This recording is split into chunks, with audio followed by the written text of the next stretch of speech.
mhlambe njengomuntu ogcotshelwe inkonzo yakwaprofesi futhi nje njengomprofeti angideclare ukuthi bonke laba bantu abebekade sazi ukuthi babafundisi kanti ba motivational speakers, abantu bokunqakisa abantu into zabo nabantu bokuthi kuthephwe kube ingcobeni zabo, siphelile isikhathi. So uzokhuluma lento ejwayeleyo, asihlinzekeni izwi lenkosi lisibani enyaweni zethu. So hayi ikhandlela leli lakho, but the word of God zifide ngezwi, uzigcwalise ngamafutha, the anointing, not ukuthi hamthela uthengitela uyithele ngawo, but anoint yourself, okusho ukuthi into anointed, into set aside.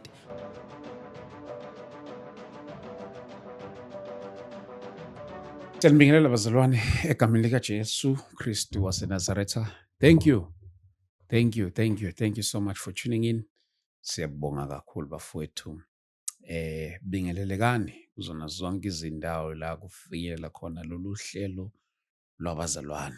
I always emphasize ke ngithi if uma ungumntwana kaNkulunkulu, I show you ukuthi usendaweni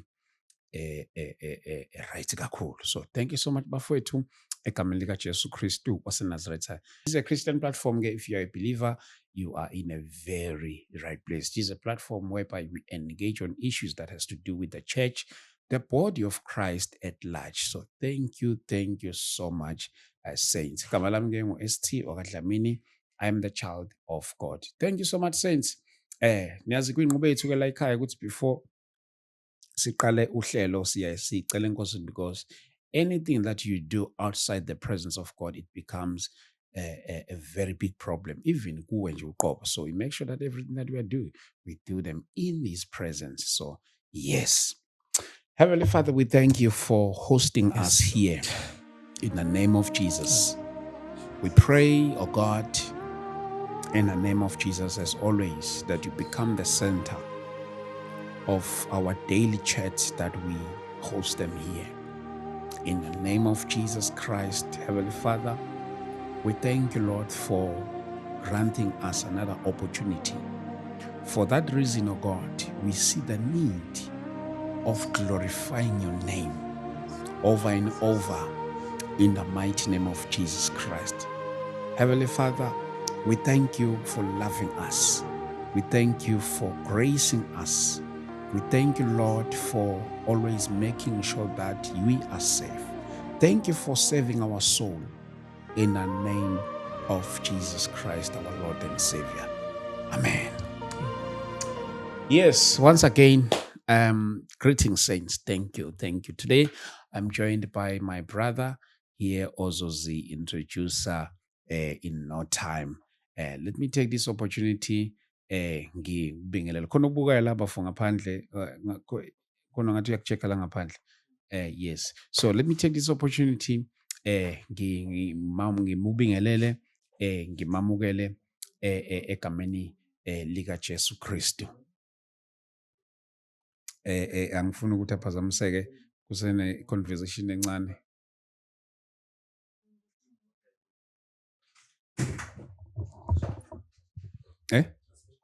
Okay, ibafunda. Okay. We're so sorry about that, Pazalwane. Let me take this opportunity and welcome my guest who's here today. Egameni lika Jesu mfowethu ngiyakubingelela and thank you for coming. Siyabingeleke egameni lika Jesu. Yaphila kodwa? Nazaretha siyaphila kakhulu. Saphila mfowethu ngomusa. Yes. Thank you so much for coming. Thank you so much for having me. Thank you so much. Maybe for those who are seeing you for the first time, maybe you can give us your introduction and then go straight to our today's chat. All right, igama lami nguphathani Mthethwa. Yes sir. Mhlambe ngivama ukuthi ngisebenzise zombili. Okay. Ngithi nguphathani Mthethwa kaMashaba. Okay. Ngizalwa endaweni yaseJozini, uBonjeni. Oh. Yes, mfana nje wasemakhaya. Kodwa umkhaya kahle. Kodwa phela umkhaya wesimanje uyabona. No, sengisho ukuthi kwanama we are homies. Yes. Okay. Yes, umkhaya. Yes. Phela ingakithi laphana. Yes. Sibonga kakhulu mfowethu. Thank you so much man for coming. Kakhulu. Hey, madoda. Mfowethu, ale kumosha isikhathi. Lude uhambo lakho njengoba sila ngazi noma ubuyele emuva khona namhlanje ngakuchithela isikhathi akunikeze sonke lesi sikhathi sivele singene straight enkulumeni yethu yanamhlanje esinayo lapha lena ekwenza ukuthi uze ufike lapha eThekwini njengoba silapha sonke madoda mfowethu sibonge once again mhlambe ngivele ngithathele lithuba kuyaye kuthiwe ke emakhaya ibhola uyawuliphosa ibhola uthi-ke selisekhopheni kuwena so angenze njalo mfowethu ukuba lokhu ozosidlulisela khona lapha namhlanje lokhu inkosi ekuphathise khona uthulule inhliziyo yakho the way ongayithulula ngakhona lesi sikhathi lesi mfowethu singesakho. Hayi siyabonga kakhulu sibamba ngazo zombili sibalikhulu siyabonga. Mhlambe ngiqale ngibingela ababukeli bakho mina ngibabingelanga. Siyabingela abangcwele yonke indawo lapha enihlezi khona nibukele kamnandi egameni lenkosi yethu Jesu. Sengichazile ukuthi nguphathani Mthethwa igama lami ngumntwana kaNkulunkulu osindisiwe ngokuzalwa ngizalwa ebandleni Apostolic Faith Mission. Ngaleso sikhathi lalikade lilidwa umfundisi uHangani waziwa ngokuthi ubaba nomama uGwambe ophongolo. So ke ngiyasindiswa ke ngamukela amandla kaMongcwele kulelo bandla elinjalo. Reason why ngiyimention into yebandla engizalwa kulo ngenzela ukuthi mhlasimbe mangiqhubeka nengxoxo ipersonality izohamba ikuveza ukuthi ngisukaphi. So ke ngokuhamba kwesikhathi ke kwabonakala khona ebandleni because uma ngabe ngikhula ngiqala ukushumayela at the age of 13 lapha ku children's ministry. So that's why ke ngiyivezile into yebandla. Nokho kodwa ibalekile kangako entweni yomzimba kaKristu. It's just good for monitoring. So ke ngiyashumayela ke ngumfana omncane kusho ukuthi nje lento yokuba phambi kwabantu abaningi ngaqala ngaba exposed kuyo ngisayingane ngibizwe ngapha ngiye ngapha wara ngiyakhumbula ukuthi ukuqala kwami kuma stadium einkumbini zabantu abaningi ngiqale ngenza ugrade 9 standard 7 so kwakuyi stadium saseMaqhugwaneni impela nje. So kodwa uma ngabe ukhula ke enkosini usuke ungazazi nawe ukuthi mhlawumbe uaffiliate kweyiphi i-ministry noma i-gift kulawa ayisihlanu aqhamuleyo akhona.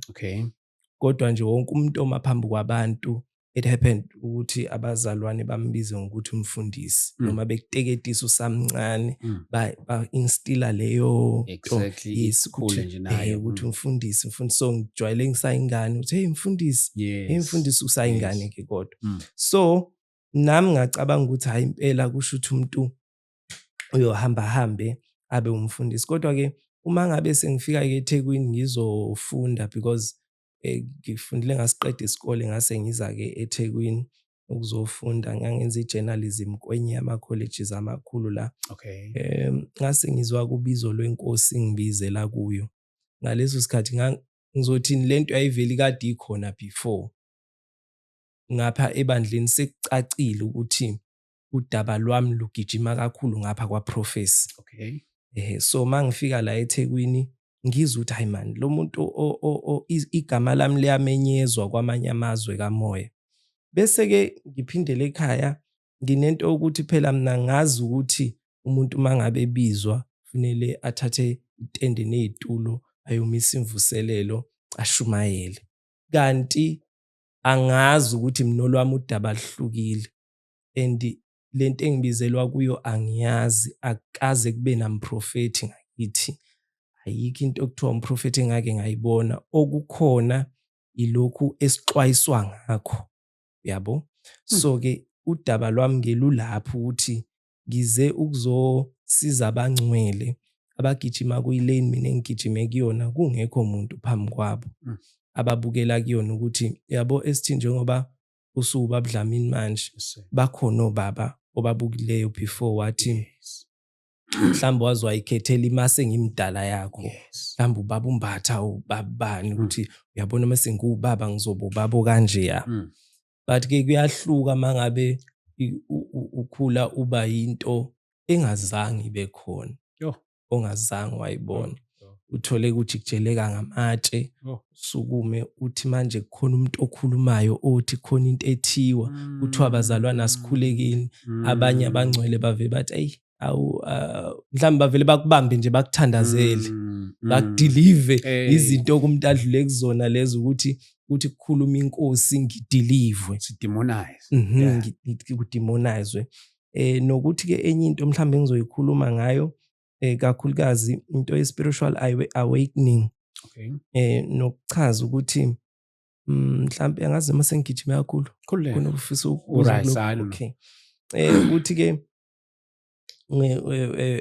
why ngizokhuluma ngalento yabaprofethi abasakhulayo, ngoba kuyiqiniso ukuthi bakhona, sengikutholile mina, baningi abacindezelwayo nabalinyazwayo egameni lokuthi yafelwa lenkonzo njalo njalo.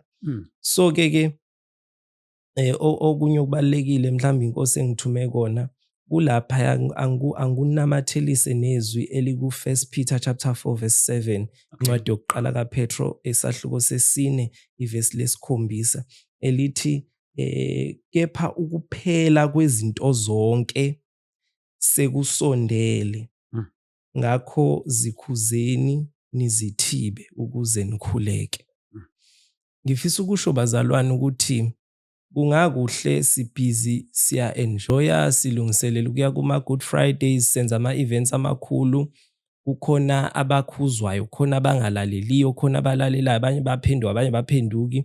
Kodwa ngifisa ukusho ukuthi ukuphela kwey'nto zonke kusondele kakhulu kunalokho ebesikucabanga. Mhlambe kune-spiritual awakening esiningi ma ungena ko-TikTok, kulezi zinto lezi nani ningibuka kuzo bazalwane. Kukhuluma ngisho abantu abangabona benkolo yobuKristu bechaza ukuthi njengamanje kukhona nje itemu eligijimayo lokuthi kuphela isystem okuthiwa i-Matrix, njalo njalo. Mangaba awukazi uyithola uzwa i-information enjalo, sengiyayisho ukuthi impela izwi laNkulunkulu liqinisile, ukuphela kwey'nto zonke sekusondele. Sizoba nenkinga-ke yokuthi singena esigabeni esithile la khona ngathi the world is resetting, umhlaba uziqala kabusha, kuqala enye i-era esingena kuyona njengamanje.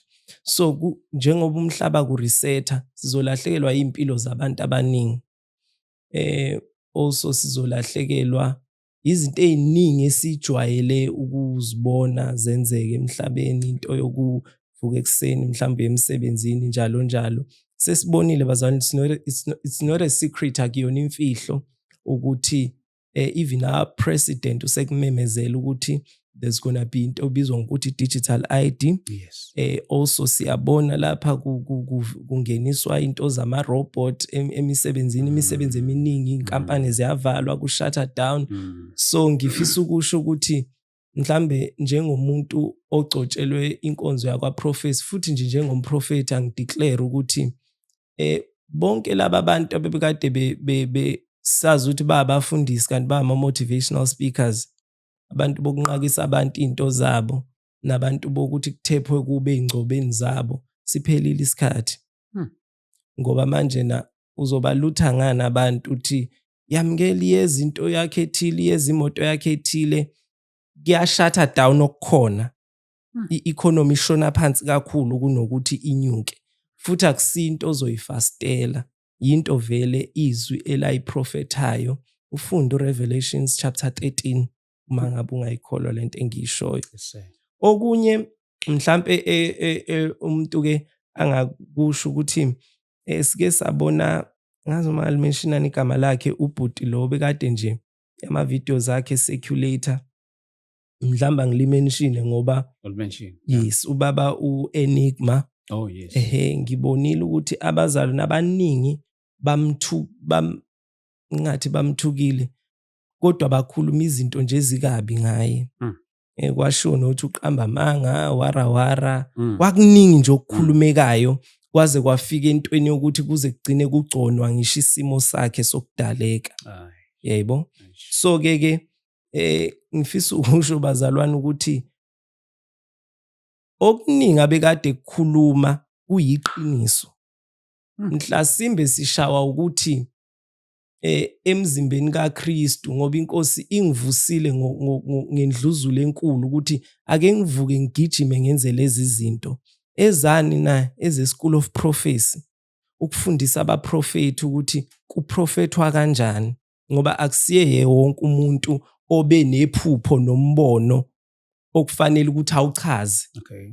iBhayibheli ke lithi onephupho akalixoxe, akalilandisi, kodwa lithi alichaze. Kukhona abantu kunegrace yokuchaza izinto. So ke mhlasimbe ngenxa ukuthi abanye imess eningi mhlamba ake ngikuveze esithi ukuthi kulesikhathi esibi sokudideka okuzoba khona ngoba there is going to be a havoc okubalwa phakathi nempi. Abanye bafuna ukulungisa lo mhlaba esihlezi kuwo. Bazalwane, the world is not getting any better. Umhlaba vele uzofa, sitsheliwe ngawo, izovenisha into yakhona, uqala umhlaba omusha la sizoba khona thina sonke. So akukho into yokuthi uzowulungisa. So abantu bazobe belwa ke befuna ukuthi kubuyelwe kuleya nto leyana.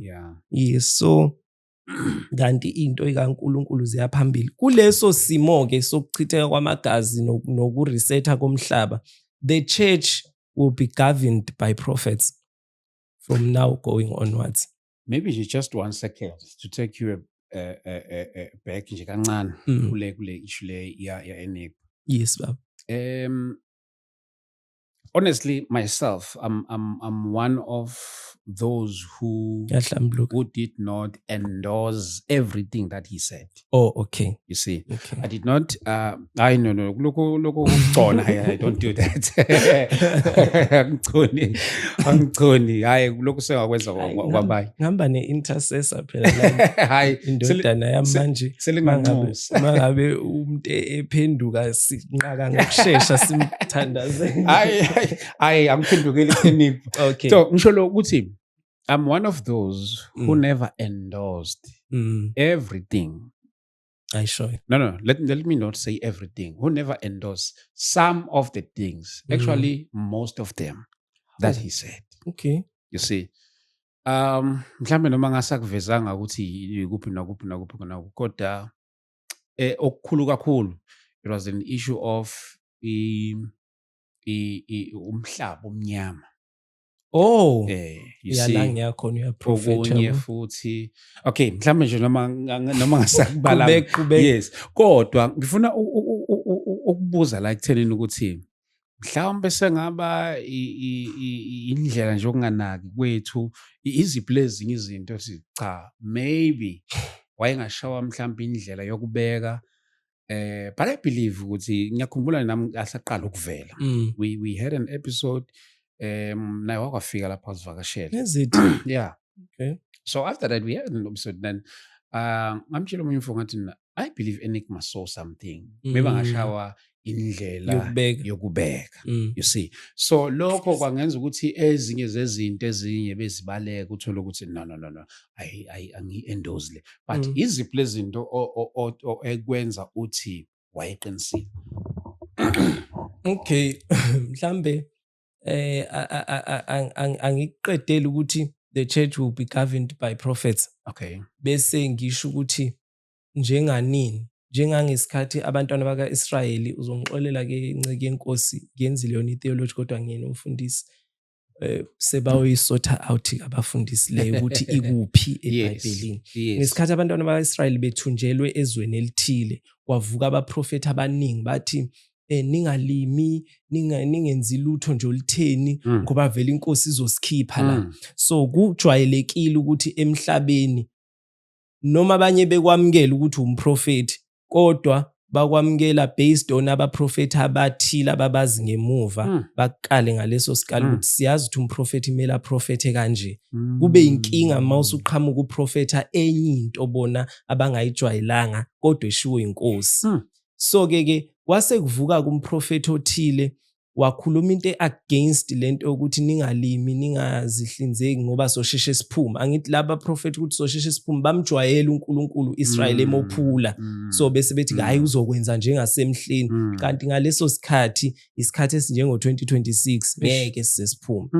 Bese ke kwadinga ukuthi kuvuka indoda ethile ezolida laba abantu ngeqiniso, ithi kuphila kaJehova uthi uNkulunkulu limani ivande ngoba nalani sazohlala. Phelani nanixabene noNkulunkulu anigcinanga amasabatha akhe. So usaphumuza izwe le enilime nangonyaka ka7 nini. So ke into kababa Enigma angizile kakhulu kuyo kodwa nje ngenxa ukuthi sesila. Mhlambe into yobumnyama obuthile obuzoba khona u3 days angithi uyakhumbula kwathiwa kuzoba mnyama for 3 days. Abantu abavale iminyango namafastela njalo njalo. Uyabona ukuthi ke lapho sekudingakala iSchool of Prophecy ebandleni nalo uqobo ngoba nalo ibandla liyadinga ukufundiswa ngabaprofeti ngoba nababafana abaprofeti. Bese ke kuzoba khona okay mhlawumbe ngichazeni ukuthi ubumnyama beinsuku ezintathu nokuvala kwamafastela. Indeed that prophecy was true. Okay. It's just that inkosi yayingasho zona izinsuku ezintathu, bekukhulunywa ngeminyaka emithathu ukusuka manje kuya ku2030 noma kusuka ngonyaka ozayo kuya ku2030. Lo ubumnyama lobo obushiwoyo usho angithi yabo nje manje sesizama ukuchaza sihlahluba iprofesi.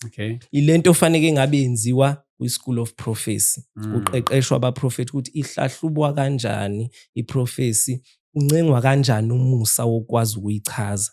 Mhlawumbe kube ubhuti wavelo wathi nje ngibone kuba mnyama for 3 days kwathiwa akuvalwe amawindi neminyango finish and clear, angasachaza okuningi.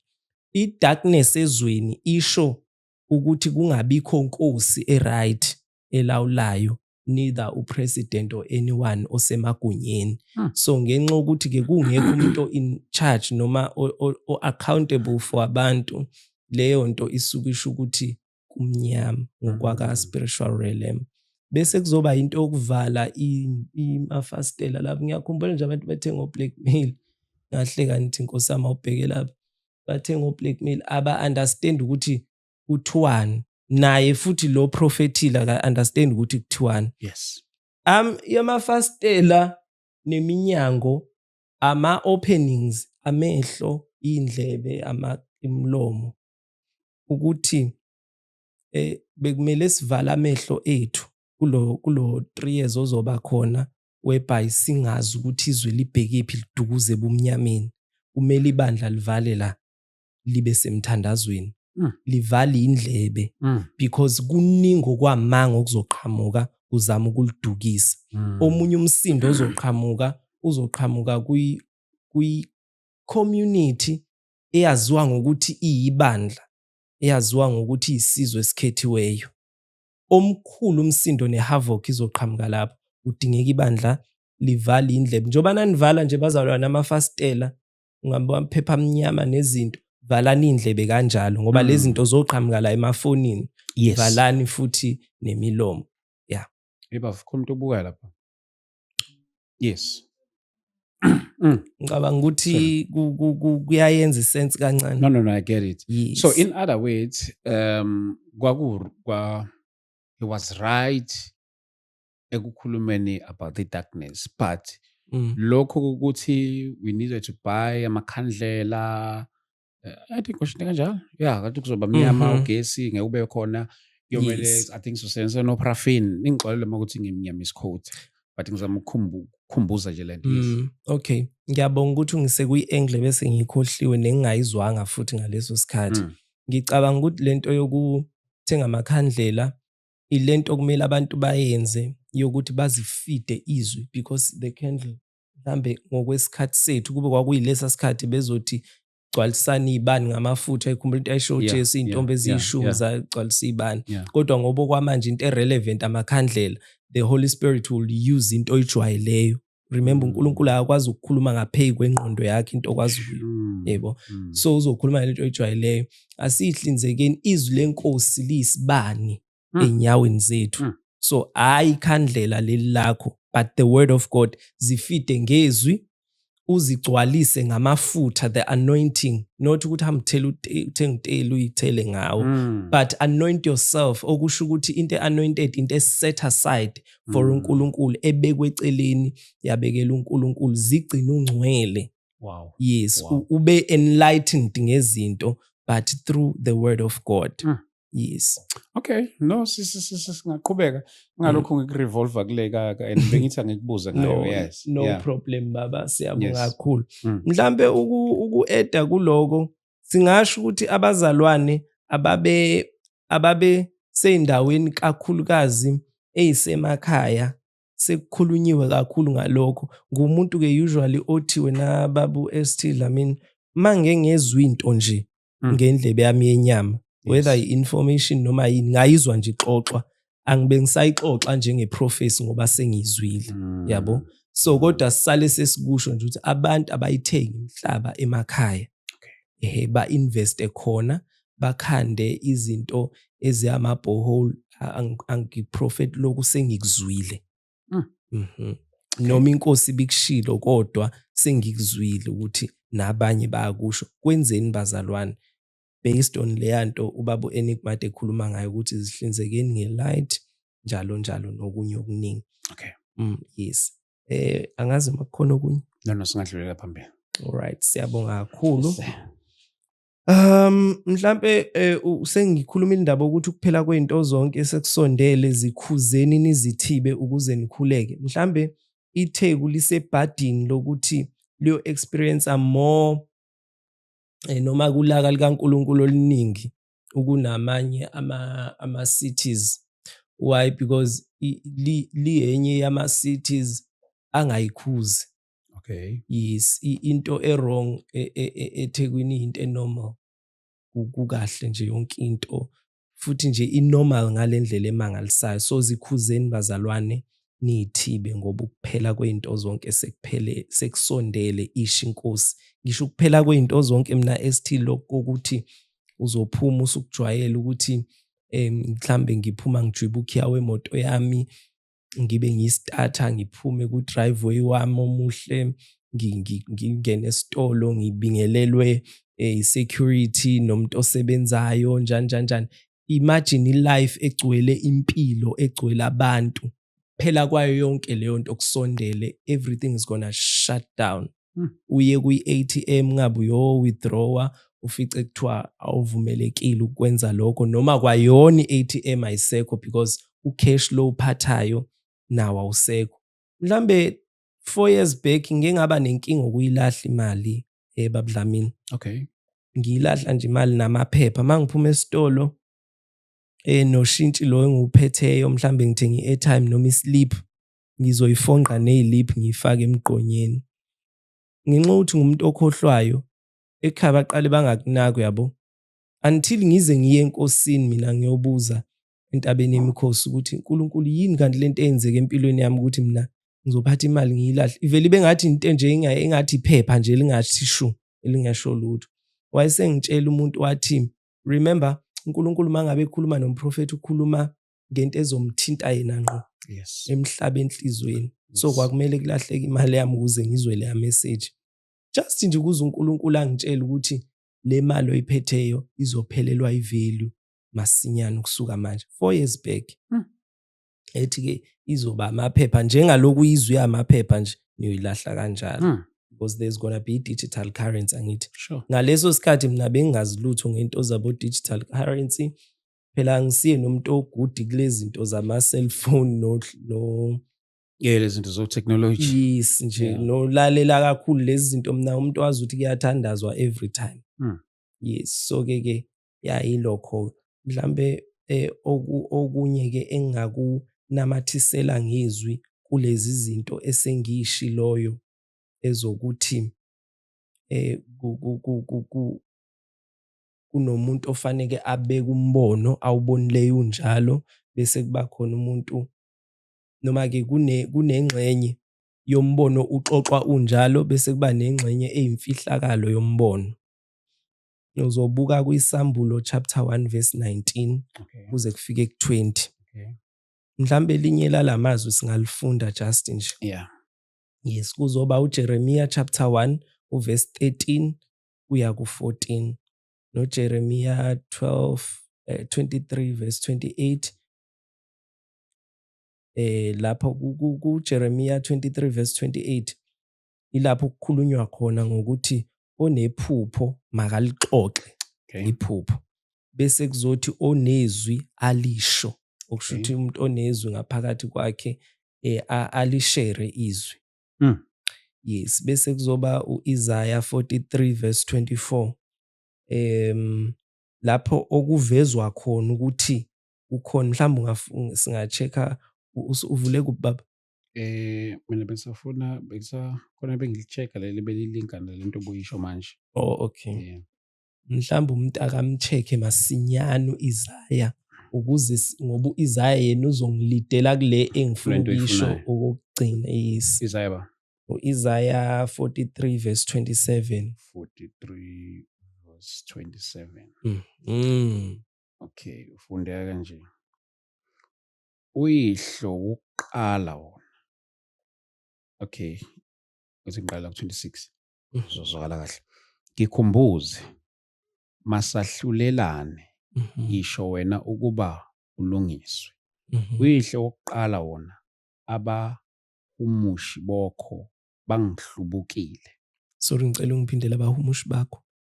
Uyihlo wokuqala wona abahumushi bakho bangihlubukile. Abahumushi bakho bangihlubukile kwakusho uJehova ngomlomo womprofeti uIsaiah. So you can tell ukuthi from ancient days kwaIsrael bekukhona abantu abagcotshelwe ukuhumusha, okuthiwa abahumushi. Kusho ukuthi ke abahumushi bakwaIsrael babemhlubukile uJehova ngaleso sikhathi. Ngakho ke bazalwane, asiqapheleni ukuthi mangabe kuprofesaywa, even in a New Testament kuyaveza ukuthi izilimi nazo mazihunyushwe bla bla bla kuningi. Into engizama ukuyi-emphasize ileyo ukuthi bakhona abantu bomusa wokuhumusha. Abantu nje abanawo lowo musa. Uthi uza nephupho elikusanganisile ungazi ukuthi konje yini lena ekhulunywa la, ufike uyixoxa athi hayi lento yade uyibona wena inkomo ezingaka ezizacileyo bekusho iminyaka yendlala. Angithi uyabona ukuthi uNkulunkulu ukhuluma kanjani? Ukhuluma ngenye into ebeshe enye into. So kudingeka abantu bokuhumusha bazalwane. Otherwise sizoduka. Kuke kwathiwa ithomoyi umdanso angazi wamadimoni kanjani, usuke esihogweni. Ilutho bazalwane. Into nje engakazi bekhona engasoze iphinde bekhona futhi. Uyabona ubhuti lo wayexoxa lo lwadaba, mina ngamlalela ivision ngoba waqala wayixoxa ivision, waseyilahla lama sayichaza. Ngathi kodwa ubengaveli nganayiyeke ngoba izwakele lento ayishoyo. Uthi ngibona abantu begida bedansa mase kufika isikhathi sezwi sebayalala abantu. Isimple nje and straightforward ukuthi noma ngabe kuphi ukudanga, ngithi inkosi ikhombisa ngomdanso orelevant ngaleso sikhathi. Yes. Not necessarily ukuthi wona qobo okasathane, no. Inkosi was complaining about into esiyenzayo yokwenza kube kuningi uku-entertainana, okungenzeka kungabe ukudansa kuphela. Also nalento yokunikela isikhathi eside mhlasimbe uqhudelwana kwenziwa le yamidlalo esiyenzayo. Yes, iBhayibheli lithi ubusuku onikele thokoza, kodwa kusho ukuthi uMongcwele was complaining ukuthi isikhathi sakhe sokuthi akhulume nathi sincane kwanda okwethu. Mhlambe nakho lokuthi nje sixhawulane sithandane kuhle but kugcine kudla okwethu. Yena ke shothi wayi-interpreta ngokuthi umdanso wezangoma. Kusho ukuthi thina Faith Mission sonke sizangoma but ngoba iFaith Mission yakhelwe kulwamgidi. Exactly, yeah. Mawufunda nje ngehistory of thina nje AFM sakhelwe kulwamgidi ngoba obaba yabona lento yangithinta yaze yangena phakathi la kimi ngoba mina ngumzukulu kaMfundisi waseFaith Mission. Umkhulu wami baba Mashaba bazomkhumbula abadala eNcotshane lapha yana. Okay. Wayekade ewumfundisi lapha, insimbi zingekho. Sure. Uma bephuma wena ST beyomisa imvuselelo, babefike bemisa useyili lo. Bese makuhlatshelelwa kushawa izandla.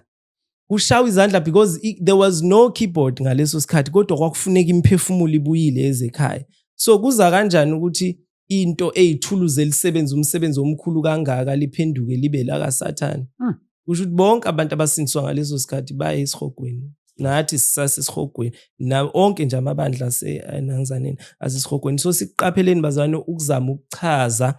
Ngiyazi ukuthi okunye kusuke kusinda umoya ngenxa ukuthi uthesa umzimba kaKristu. Khuluma lokho kwakho, enza lokho kwakho. Sorry. Uyabona nje mina njengoba ngiprofeta nje ngiteacher laba abaprofeti ngenza lezi zinto angihluphi ngokunye balwa phakathi ukuvangela nani ngifocuse kulokwami. Kokunye futhi uthola ukuthi into uyidemonize ngoba ungayithandi. Yes. Ya ngoba ngasiyi preference yakho. Kanti uma nje mina into personal ungayithandi akusho ukuthi ngayisithi ukuthi idemon. Let's say nje angithandi ukuthi esontweni kushawa izandla. And then bese ngithi ukushawa kwezandla kulidemon. Yes, it's my preference. Yabo. Unjalo. Yeah, so ezinye izinto mesihlukanise lezo. Singayithanda izinto ezihlukene. Mhlawumbe mina ngithanda imoto emhlophe. Omunye uthanda imoto ebovu. Bese omunye emnyama. Yes, bese athi hayi yabo nje imoto emnyama, imoto emademon. Imoto emademon. It's your preference. Amen. So yeah, siyabonga also to add on that okunye yes kuba i-preference, okunye kube ukuthi awuyazi into. Enye into embi ngiyabonga ST ukuthi uyithinte uyazi wena uyaprofeta ngizohamba nawe umligist lethu. Enye into embi esiyenziwe mhlawumbe asikuvume ukuthi kwayona iChristianity as a religion nayo yasetshenziswa nje kabi ukusidunga ingqondo. Mhlawumbe ngangihlezi ngizwa abantu bethi inkolo yezana belungu ukuthi bazosiphuca umhlaba, ngiyiphike lento ngize ngiqhamuka ikhanda ngilwa until ngihambe ngikufunde ngazi ngabona ukuthi oh yeah, this is true.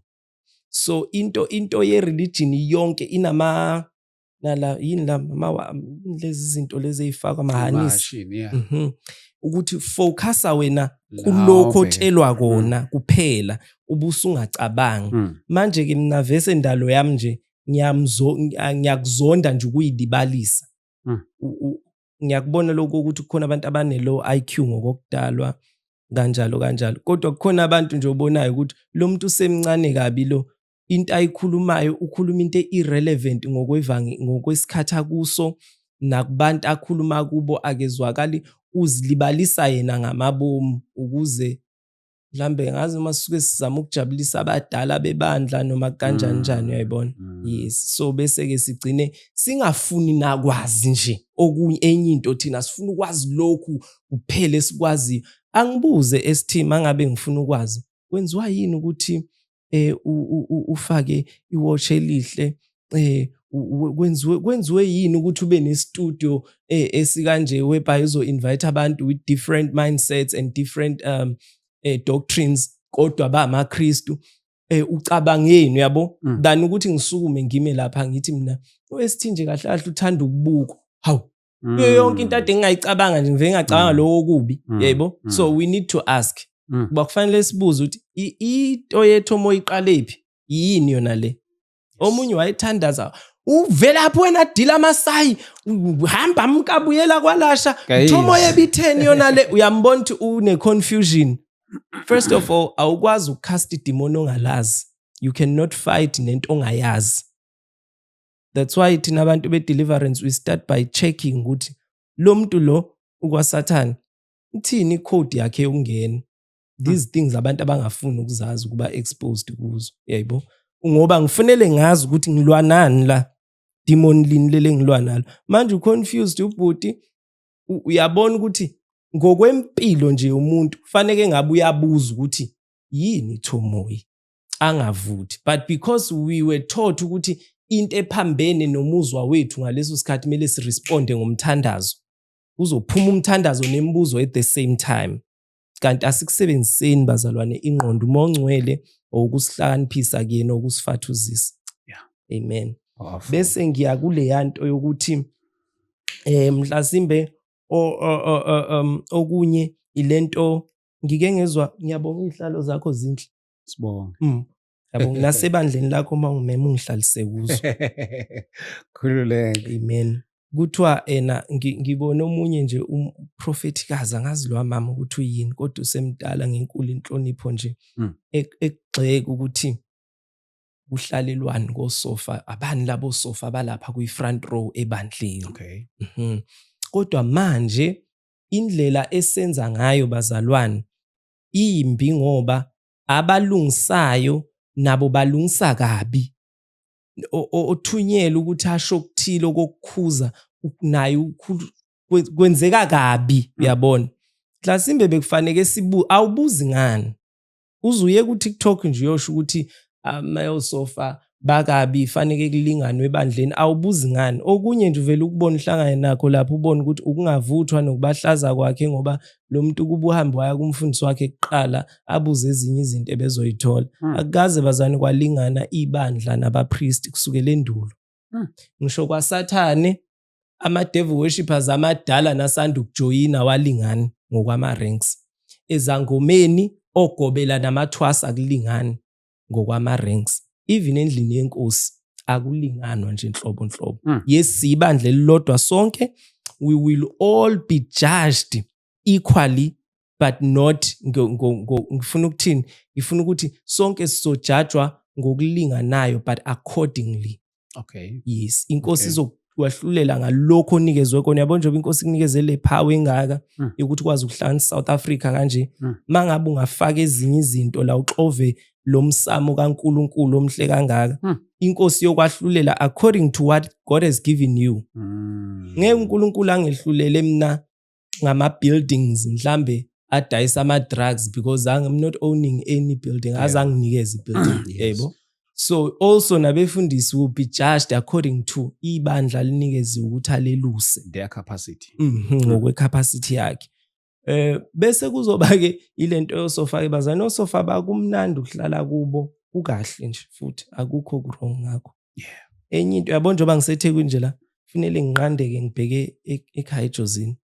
Uyacabanga ukuthi ngisukele ngeza la kufanele ngiphindele ngiyele ake sikubekeke ngokuthi ngumfundisi ngine branch ngale nangale ungibizile esontweni lakho ngizoshumayela kune grace ekimi because abafundisi have understood ukuthi ama grace awalingani. Kune grace ekimi oyidingayo kwi-ministry yakho njengalokhu uPaul wathi nibophatha uApollo kunomusa okuye ukwazi ukuchelela. Mina ngiyakwazi ukutshala kodwa uApollo ukwazi ukuchelela. Yes. Yayibo. So enye into mhlambe singayifunda lapho ukuthi masihlela siyale ukuthi wafika kanjani uApollo kwi-ministry.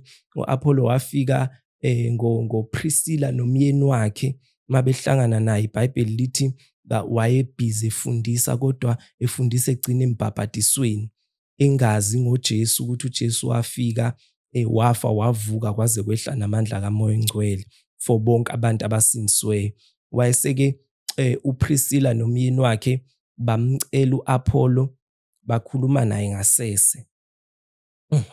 Mele sikuveze lokho ukuthi uApollo wa-addresswa ngasese. Manje sinenkinga yabantu abangafune kubuza lutho, abantu nje abaphakemeyo athi noma ebona ubuwrong encekwini ufuna uku-expose lapha ku TikTok.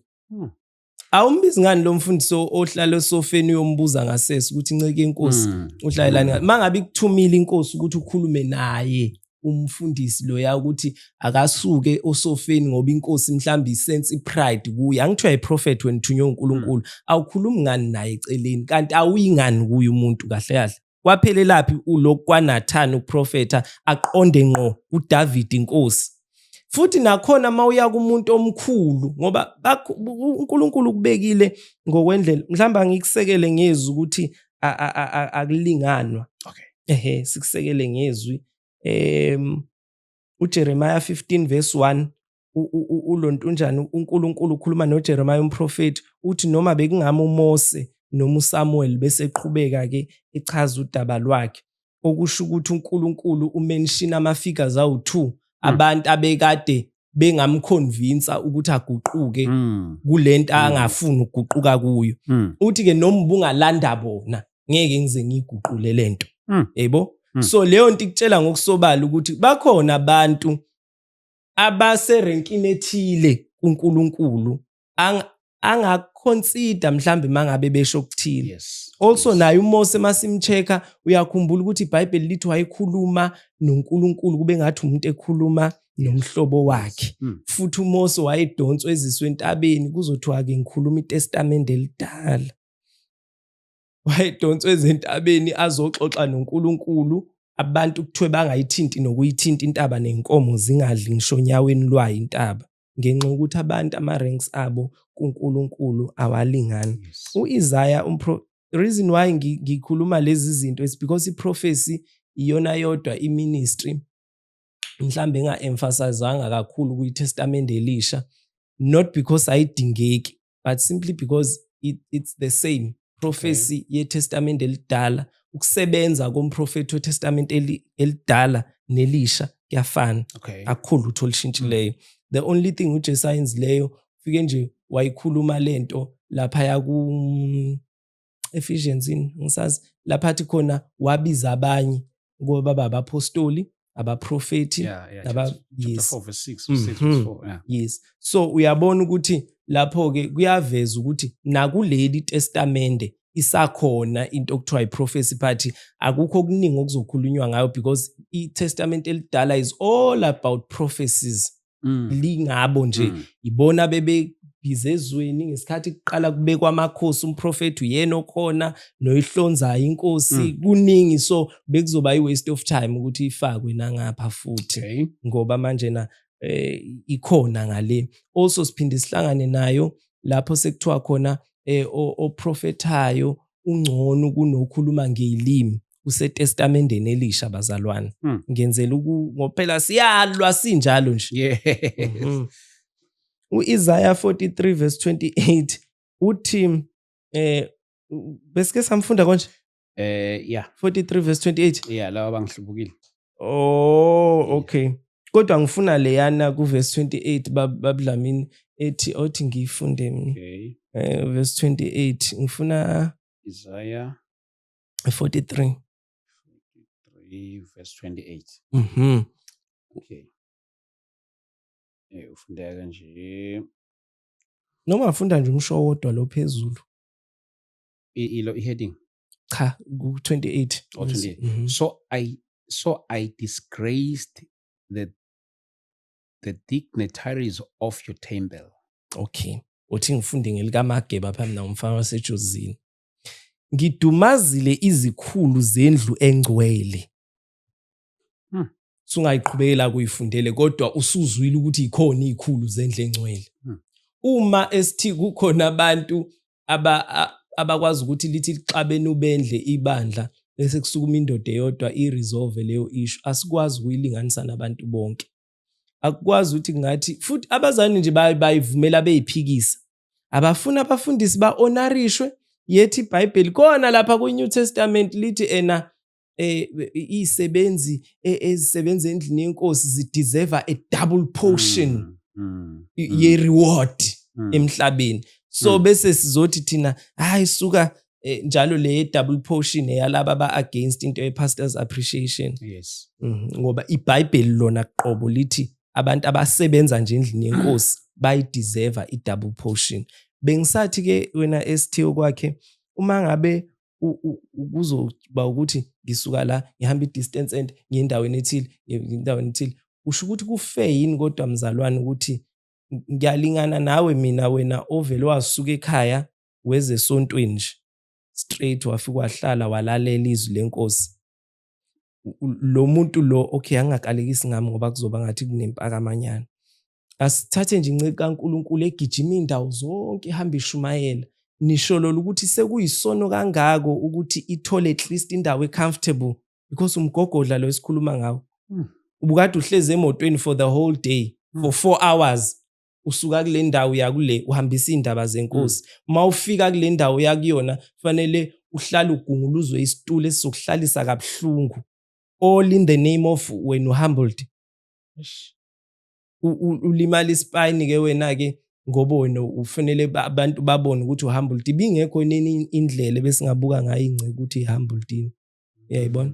So bazayino okunye nje esikwenzayo ukwalezi prophet ama unnecessary prophecies nje angekho futhi Yeah. ayisiyo nje prophecy leyo nto wena nje ovilapha ukucabanga novilapha ukureacta towards umuzwa wakho mhlambe nangendlela okhuliswe ngayo mina ke ngakhuliswa into mangabe ngingayiqondi ngiyayibuza Yeah. okwani lokho kahle nje okwani lokho hayi kokufundizwe okay not lokho esikwenzayo bazalwane okujijimeza ingcebo zenkosi ngamazwi lapha yana kulontunjana kulama TikTok. yes kulabo TikTok bethu izenzo 19:15 sengiyagcina bazalwane lithi ke amadodana lapho okade kukhuluma khona mhlambe ngifuna ukuveza ukuthi even laba bantu thina sifuna bafane nathi amadimoni ayabaqonda ayabazi abagcotshwa nje ma kwehliswa amafutha phezu kwekhanda lakho udeclarewa njengomgcotshwa wenkosi noma usuqala iministry nje ngokwendlela enenza ngayo esontweni lakho ngoba nakho lokho abanye bakulwelo bagcotshelana bangagcotshwa kube into nje engathi shu isonto nesonto linendlela yale lenza ngayo as much as singekho isikhathi sokusonta esiright nesibekwe eBhayibhelini nizihlanganela nina ni decide ukuthi hayi thina la ikhasi decide ungena ngo9 bese ngixoxela uNkulunkulu asiphasise waba late kulo 9 sewonile kithi na kuNkulunkulu esavumelana naye finish otherwise ubungafika nango 10 nango 11 but because sibaningi sivumelane ngento eyodwa then leyo nto iphasiswe njengomthetho also indlela zokuhlonza abapriesti iyehluka eAssemblies of God naseFaith Mission naseGospel nakufika ministry njani also iministry umsebenzi wami engizenzela wona mina for inkosi Yes. so I choose ukuthi ubani engimbekayo abe intontoni so unebhadi nje mawukhonza kuyiministry ucanga ukuthi usesontweni because iministry into yami into yomuntu ungafuni ukufika uzo Amen. Amen. So ke ngifisa ukuveza le yanto ukuthi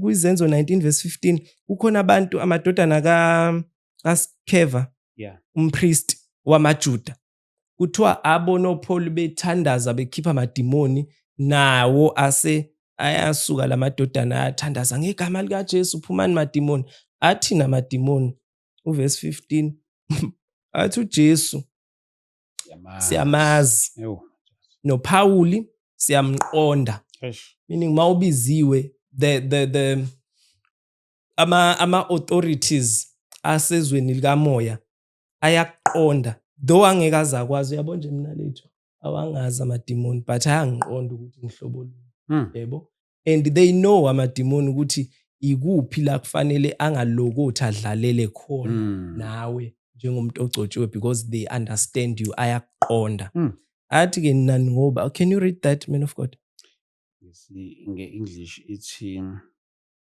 ukodwa mncibi inkosi uyasehlisa isithunywa ngiyadlala mina bazana anginaso isithunywa nginomoya ongcwele verse 14 15 sorry 15 one day the evil spirit answered them Jesus I know and Paul I know about but who are you mangifunda ngesizulu ithi okay hayi masiyisa isizulwini ngokusheshsha nje ngokuphuthuma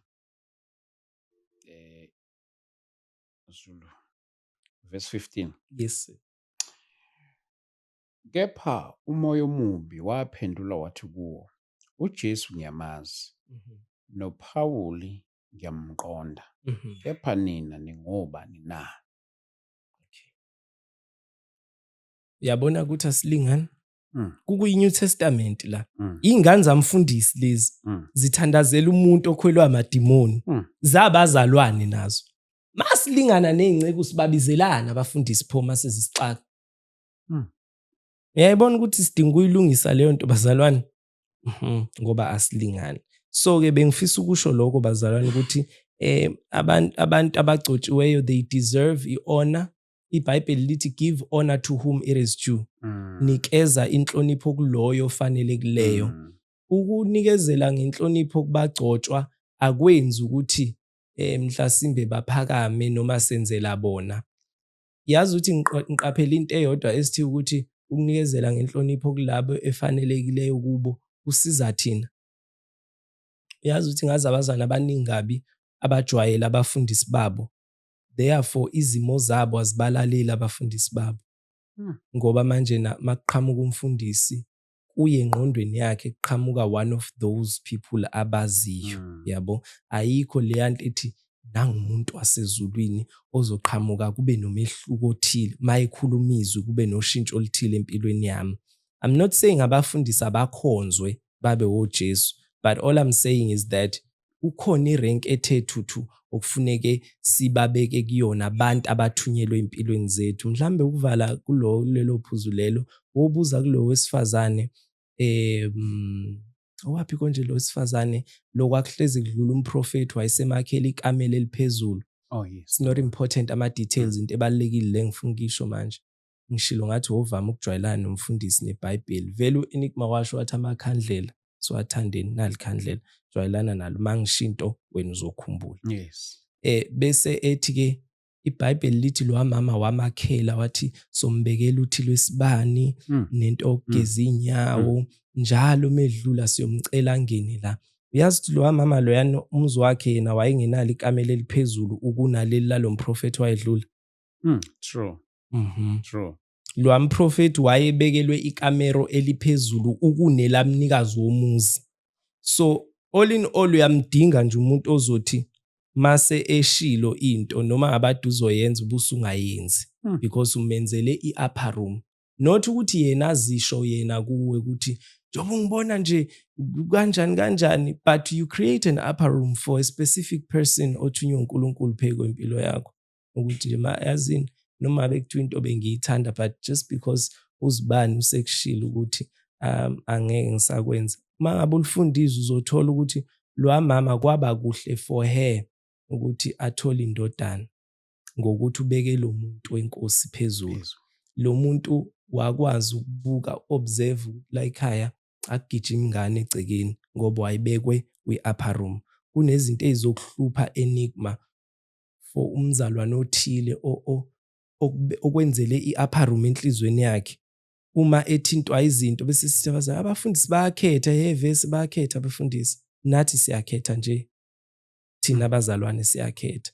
Abafundisi bayakhetha vele ngithi khona loya omenzele i-upper room enhlizweni yakhe ahluphekayo lo ugcotshiwe wathi kodwa mangabe kusibani ajilajileke emoyeni wakhe afune ilunge le ndaba, not ngoba enikela ngcono but because he honors, uyanikezela ngenhlonipho ogcobeni lolo. So ugcobo lona will work overtime for you. Wow, mfowethu siyabonga kakhulu, siyambonga uNkulunkulu kakhulu for such a beautiful insight. Thank you so much, man of God. Mhlambe nakulaba abafisayo nanokuxhumana nawo, how people reach out to you? Abantu abafisa ukuxhumana nami bayangibhalela laphaya kuFacebook. Okay. Yes, kuFacebook kuPhathani Mthethwa Kamashaba. Okay. Also mawukuthi mhlawumbe Facebook ukuphathela kancane, you can call or WhatsApp 0727607344. Aweshishisa. Ngiyasheshisa. 0727607344. That's my number. Lakunanezalukazi lapha. Awu sengikhuluma ingisi zami ezinkulu kangaka bakithi. Mfowethu siyabonga kakhulu. Thank you so much sir. Siyabonga kakhulu Nceke Inkosi, kakhulu for lento le platform le. Wangathi uNkulunkulu angayikhulisa kakhulu nje iye emazingeni aphezulu because ngiyabona ukuthi yenye izinto ezapro ikhona eBhayibhelini njalo le platform. Yokuxoxela ngelinye ilanga ukuthi kuphi. Thank you so much wazalwane, siyabonga kakhulu.